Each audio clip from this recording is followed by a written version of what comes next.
Assalamualaikum warahmatullahi wabarakatuh.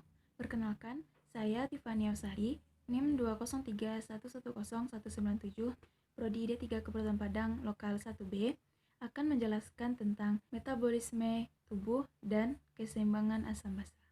Metabolisme adalah salah satu ciri yang menunjukkan gejala hidup pada makhluk hidup. Semua bahan makanan seperti glukosa, asam amino, dan asam lemak dapat menjadi sumber energi atau ATP. Caranya dengan melakukan transformasi energi melalui proses metabolisme yang berlangsung di dalam sel tubuh. Berikutnya, metabolisme memiliki peran penting bagi proses yang terjadi dalam tubuh makhluk hidup. Pertama, menghasilkan energi dari proses perubahan zat-zat makanan yang ada di dalam tubuh. Yang kedua, zat-zat lain yang berasal dari protein berguna untuk pertumbuhan dan respirasi jaringan tubuh. Selanjutnya, untuk mengganti jaringan yang rusak atau membentuk jaringan. Terakhir, menyusun unit pembangunan menjadi protein, asam nukleat, dan komponen sel lainnya. Secara umum, ada 3 proses utama metabolisme. Yang pertama yaitu metabolisme protein. Metabolisme protein berproses dari usus besar dalam bentuk proteosa, pepton, dan polipeptida. Dalam usus, sebagian besar protein yang telah pecah bercampur dengan enzim pankreas. Enzim tersebut memecah molekul protein menjadi polipeptida kecil. Kemudian, peptidase melepas asam amino yang kemudian diserap oleh dinding usus dan diedarkan dalam darah. Dalam proses ini, hati memiliki peran sebagai pengatur konsentrasi asam amino dalam darah. Asam amino mengganti jaringan yang rusak. Jika diperlukan, dapat diubah menjadi sumber energi. Metabolisme lemak. Untuk langkah pertama dalam metabolisme lemak ialah konsumsi dan pencernaan trigliserida yang ditemukan baik dalam sebuah makanan nabati seperti buah zaitun, kacang-kacangan, dan alpukat, dan makanan hewani seperti daging, telur, dan produk susu. Yang ketiga ada metabolisme karbohidrat. Karbohidrat tersusun atas untayan atau rangkaian molekul glukosa. Glukosa dalam darah masuk lewat vena porta hepatika kemudian masuk ke sel hati, lalu diubah menjadi glikogen. Insulin berfungsi untuk mempermudah dan mempercepat masuknya glukosa ke dalam sel dengan meningkatkan afinitas molekul kadar glukosa. Kadar glukosa darah di samping memacu pembebasan insulin oleh pankreas juga mempengaruhi glukosa yang terdapat pada basal hipotalamus yang merupakan pusat kenyang atau macam-macam jenis metabolisme. Yang pertama ada katabolisme. Katabolisme merupakan reaksi penguraian senyawa yang kompleks menjadi senyawa yang lebih sederhana dengan bantuan enzim. Contohnya, respirasi yang merupakan proses penguraian bahan makanan yang menghasilkan energi. Yang kedua ada anabolisme yang merupakan reaksi penyusunan zat yang berlangsung di dalam sel. Anabolisme memiliki beberapa jenis yaitu anabolisme karbohidrat yang termasuk proses fotosintesis, siklus Calvin, dan kemosintesis. Yang kedua ada anabolisme lemak yang juga disebut lipogenesis yang terjadi di dalam sitoplasma yang memiliki enzim kompleks yaitu asam lemak sitase. Lemak dapat disintesis dari protein dan karbohidrat. Sintesis lemak biasanya berlangsung di retikulum endoplasma. Yang ketiga ada anabolisme protein yang tersusun atas senyawa asam amino. Penyusunan gugus amino NH2 pada suatu substrat disebut aminasi. Makronutrien. Yang pertama ada karbohidrat, merupakan nutrisi makro yang dibutuhkan dalam jumlah besar dalam tubuh kita. Tubuh membutuhkannya dalam jumlah besar karena adalah sumber utama bahan bakar tubuh. Contohnya beras, gandum, kacang-kacangan, sayuran, biji-bijian, dan tumbuhan atau buah. Ada gangguan metabolisme karbohidrat. Yang pertama diabetes, yaitu kadar gula darah tinggi. Yang kedua ada galaktosemia, atau tubuh tidak mampu memecah gula galaktosa. Yang ketiga ada sindrom MC-Cardle, atau tubuh tidak mampu memecah glikogen. Metabolisme tubuh makronutrien yang kedua yaitu protein. Protein merupakan sumber utama karena memiliki peran penting bagi tubuh, diantaranya untuk pertumbuhan saat masih anak-anak, remaja maupun ibu hamil. Protein berguna untuk memperbaiki sel otot, membantu dalam pembelahan otot supaya makin besar dan bebas lemak. Gangguan metabolisme protein yang pertama ada fenilketonuria, yaitu kadar asam amino fenilalain dalam darah tinggi. Yang kedua ada maple sirup urin disede atau MSUD, yaitu tidak mampu menyerap asam amino. Yang ketiga ada alkaptonuria, yaitu tidak mampu membaca asam amino tirosin dan fenilalain dengan baik. Yang keempat ada ataksia Friedreich, yaitu protein jenis fraksin di tubuh berkurang. Yang ketiga ada lemak, yang memiliki reputasi yang sangat buruk karena dapat menyebabkan berat badan naik.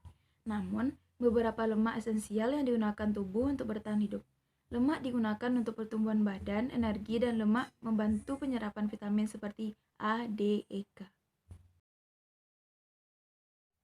Gangguan metabolisme lemak, yaitu penyakit Dowser atau tidak mampu memecah lemak. Yang kedua, penyakit Tay-Sachs atau penumpukan lemak di otak. Selanjutnya, mikronutrien. Mikronutrien yang pertama ada vitamin. Vitamin adalah sekelompok senyawa organik yang sangat penting dan sangat dibutuhkan oleh tubuh karena vitamin berfungsi untuk pengaturan dan proses kegiatan tubuh, atau vitamin memiliki peran yang sangat penting dalam metabolisme tubuh.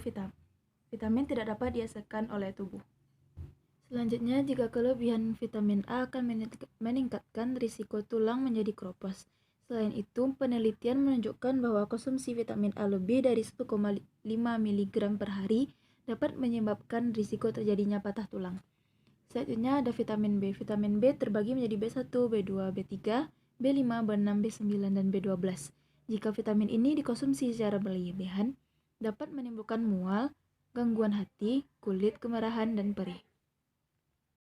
Selanjutnya, jika kelebihan vitamin C dapat menimbulkan rasa mual, muntah, diare, dan sakit perut. Vitamin E secara berlebihan akan muncul memar, ruam, sakit kepala, dan rasa letih.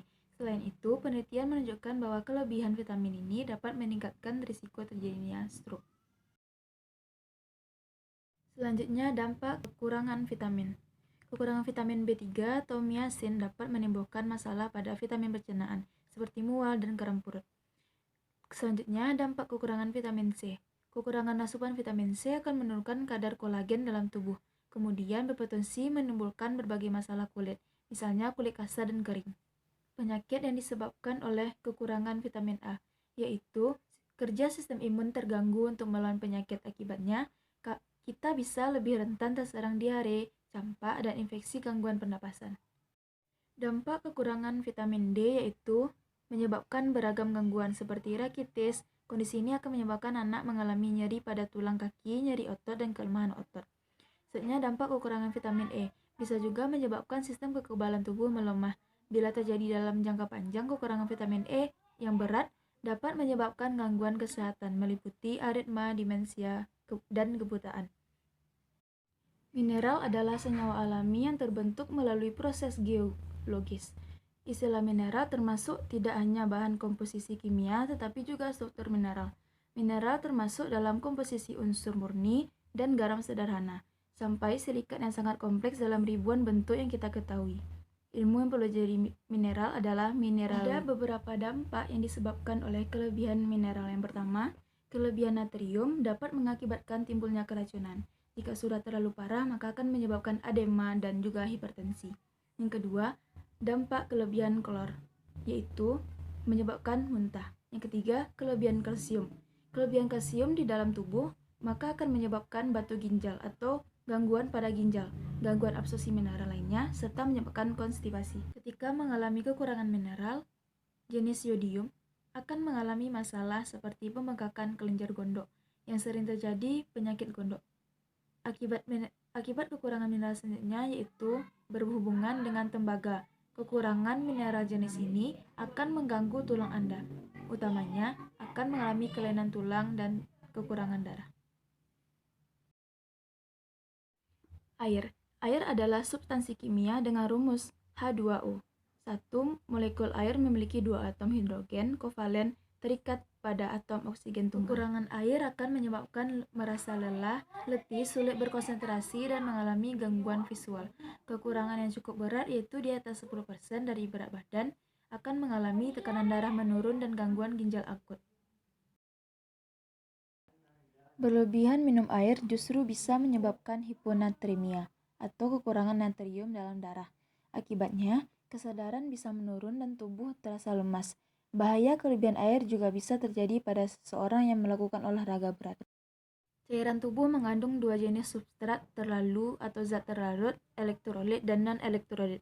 Yang pertama, elektrolit substansi yang berdiasosiasi atau terpisah di dalam larutan dan akan menghantarkan arus listrik, yaitu kation, atau ion-ion yang membentuk muatan positif dalam larutan.